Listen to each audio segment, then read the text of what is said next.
بسم اللہ الرحمن الرحیم۔ السلام علیکم۔ ایک دفعہ سلطان صلاح الدین ایوبی رحمۃ اللہ علیہ ایک مسجد کے پاس سے گزرے۔ وہ مسجد بہت ویران تھی۔ سلطان صلاح الدین ایوبی اس مسجد کے اندر داخل ہوئے، مسجد کے ساتھ میں بنے ہوئے کنویں میں سے وضو کیا اور عصر کی نماز ادا کرنے کے بعد مسجد کو پوری طرح دیکھا۔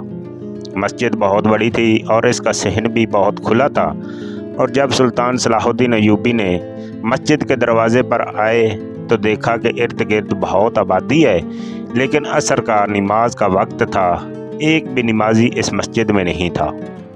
حالانکہ اس مسجد کے حلیے کو دیکھ کر ایسا لگ رہا تھا کہ یہ مسجد سالوں سے ویران پڑی ہے اور اس میں کوئی قدم بھی نہیں رکھتا، کیونکہ اس مسجد میں نماز پڑھنے کے لیے ایک بھی نمازی نہیں تھا۔ سلطان صلاح الدین ایوبی رحمۃ اللہ علیہ نے زمین پر نماز پڑھی اور پھر اپنے گھوڑے پر سوار ہونے لگے تو اتنے میں سلطان کی نظر ایک کسان پر پڑی جو اپنی فصلوں کو کنویں سے پانی نکال کر لگا رہا تھا۔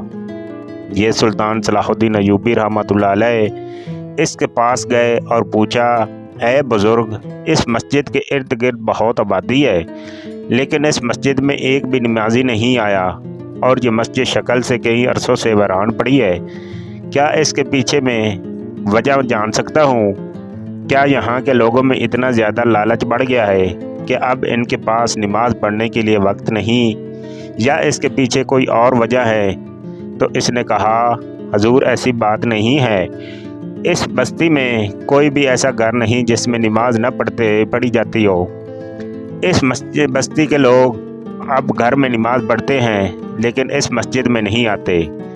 یہ سن کر سلطان بڑا حیران ہوا اور پوچھا، کیا وجہ ہے؟ یہ مسجد کیوں ویران پڑی ہے؟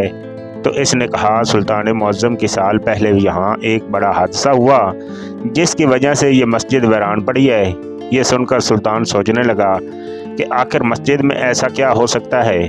تو اس نے کہا، سلطان معظم، جب یہ مسجد بنی تو ہمارے گاؤں کے لوگ بڑے ہی شوق سے مسجد میں نماز پڑھنے آتے، اور امام صاحب باجماعت نماز ادا کرنے کے بعد گاؤں والوں کو اسلام کی اچھی اچھی باتیں اور واقعات سناتے، اور اس کے علاوہ فجر کی نماز کے بعد ہماری بستی کے بچوں کو قرآن پاک کا سبق بھی دیتے۔ لیکن چند سالوں بعد ایک واقعہ پیش آیا جس نے تمام بستی والوں کو خوفزدہ کر دیا۔ اس بزرگ نے کہا، حضور، ایک رات امام صاحب عشاء کی نماز کے وقت نماز پڑھا رہے تھے کہ اچانک دیے بجھ گئے، اور جب دیے جلائے گئے تو مصلی سے امام صاحب غائب تھے۔ بستی والوں نے مسجد سمیت پورے علاقے کو تلاش کیا، لیکن امام صاحب کا کوئی بھی پتہ نہ چلا۔ وقت گزرتا رہا لیکن امام صاحب کا کوئی پتہ نہ چلا۔ چند دن گزر جانے کے بعد ہم دوسری بستی میں گئے، ایک اور امام صاحب کو لے آئے تاکہ وہ ہماری مسجد میں امامت کرائے۔ 2-3 دن گزرے، پھر اس کے ساتھ بھی وہی واقعہ پیش ہوا، اور عشاء کی نماز کے بعد امام بھی غائب ہو گیا، اور اسی طرح ہم جس امام صاحب کو لے آتے وہ عشاء کی نماز کے بعد غائب ہو جاتا، لیکن ان کا کوئی ثبوت نہ ملتا۔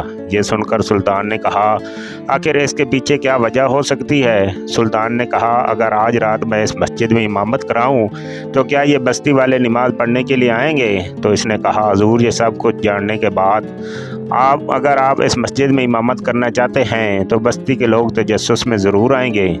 سلطان نے کہا، تو بستی والوں کو جا کر پیغام دو، آج امامت میں کراؤں گا۔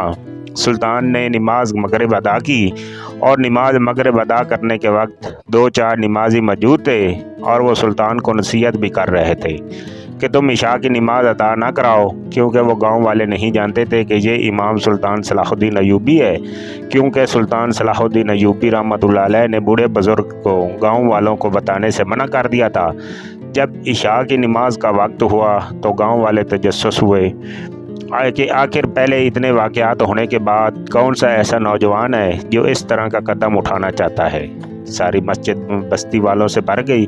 سلطان نے 2 رکعت نماز ادا کی، اور تیسرے رکعت میں جاتے ہی دیے بجھ گئے اور اندھیرا چھا گیا۔ اندھیرا جب ختم ہوا تو سلطان بھی اپنی جگہ سے غائب تھے۔